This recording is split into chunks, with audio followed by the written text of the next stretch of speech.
Hello friends, आज हम लोग डिस्कस करने वाले हैं भाज्य संख्या किसे कहते हैं और अभाज्य संख्या किसे कहते हैं। तो चलिए हम देखते हैं अभाज्य संख्या किसे कहते हैं। सबसे पहले अभाज्य संख्या वैसी संख्या जो एक और खुद से विभाजित हो उसे हम अभाज्य संख्या कहते हैं।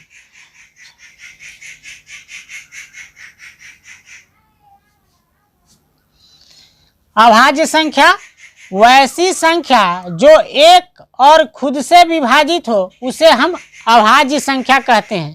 तो जैसे देख लीजिए, एक जो है आपका न भाज्य संख्या है और न अभाज्य संख्या है। एक न अभाज्य संख्या है और न ही भाज्य संख्या है। तो एक को छोड़ करके देखिए दो, तो दो देखेंगे तो यह जो दो जो है एक से कटेगा और खुद दो से कटेगा, तो यह कैसी संख्या है? अभाज्य संख्या। तीन को भी देखिए, तीन जो है या तो एक से कटेगा या खुद तीन से कटेगा, तो तीन भी कैसा संख्या है? अभाज्य संख्या है। नेक्स्ट चार देखते हैं, तो चार जो है एक से भी कट रहा है, दो से भी कट रहा है और चार से भी कट रहा है, तो दो एक अलग एक्स्ट्रा से कट रहा है ना, तो यह आपका अभाज्य संख्या नहीं है। देखेंगे पाँच, तो पाँच कैसा संख्या है? तो यह एक से कट रहा है और पाँच खुद पाँच से कटेगा, दूसरी कोई संख्या से नहीं कटेगा, तो यह आपका कैसा संख्या है? अभाज्य संख्या है। छः देखेंगे, तो छः जो है एक से भी कट रहा है, दो से भी कट रहा है, तीन से भी कट रहा है और खुद छः से भी कट रहा है, तो यह आपका अभाज्य संख्या नहीं है। तो यहाँ पे देखेंगे सात, तो सात जो है एक से कटेगा और सात अपने आप से खुद सात से कटेगा, इसलिए सात भी कैसा संख्या है? अभाज्य संख्या है। आठ को देख लीजिए, आठ एक से भी कट रहा है, दो से भी कट रहा है, चार से भी कट रहा है, खुद आठ से भी कट रहा है, तो आठ आपका अभाज्य संख्या नहीं है।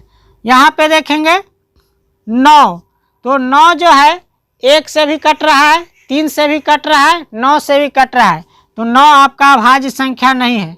इसके बाद 10 देख लीजिए, तो 10 एक से कट रहा है, दो से कट रहा है, पाँच से कट रहा है, खुद 10 से भी कट रहा है, तो 10 आपका अभाज्य संख्या नहीं है। 11 एक से कट रहा है और खुद 11 से कटेगा, इसका मतलब 11 कैसा संख्या है? अभाज्य संख्या है। तो हमने क्या देखा? अभाज्य संख्या किसे कहते हैं? वैसी संख्या जो एक से कटे और खुद अपने आप से कटे उसे हम क्या कहेंगे? अभाज्य संख्या। क्लियर? अब हम देखते हैं भाज्य संख्या किसे कहते हैं। भाज्य संख्या देखेंगे वैसी संख्या जो एक और खुद के अलावा भी किसी और संख्या से विभाजित हो उसे हम भाज्य संख्या कहते हैं। जैसे मान लिया जाए कि दो देखिए, यहाँ पे दो जो है या तो एक से विभाजित होगा या किससे विभाजित होगा? खुद दो से विभाजित होगा, तो यह भाज्य संख्या नहीं है, यह अभाज्य संख्या है। चार देखिए, तो चार जो है यहाँ पे एक से ही विभाजित होगा और दो से भी विभाजित होगा और खुद चार से भी विभाजित होगा, तो हमने क्या कहा कि एक और खुद के अलावा भी किसी संख्या से विभाजित हो तो उसे हम भाज्य संख्या कहेंगे।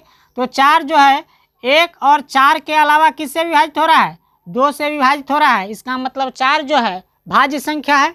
नेक्स्ट यहाँ पे देख लेते हैं, जैसे पाँच, तो पाँच देखिए आपका जो है एक से विभाजित होगा तो नहीं, तो खुद पाँच से विभाजित होगा, तो यह एक भाज्य संख्या नहीं है, यह अभाज्य संख्या है।